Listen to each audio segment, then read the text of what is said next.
For as long as you are on this earth, there is a price you will pay for rejecting sin. But he's saying you have to contend with that you have to stand and endure that, focusing your eyes on the prize.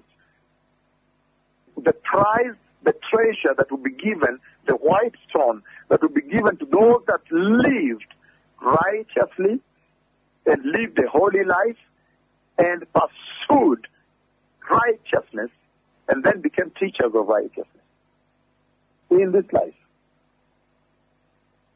That there is such a great impetus now because we can see the reward. It pays. It therefore now pays for the Christian believer to pursue righteousness. That's what he's saying. Rejecting sin and overcoming sin because the Holy Spirit is here. So it is the will now that the Christian or the church, that one church will be willing. For as long as the church will be willing, he's saying the Holy Spirit will facilitate you.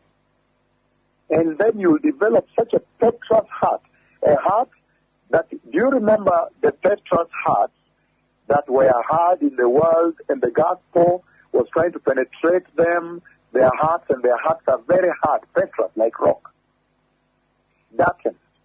But now he's saying the heart that is delivered and is righteous and holy and is like a white stone inside your heart.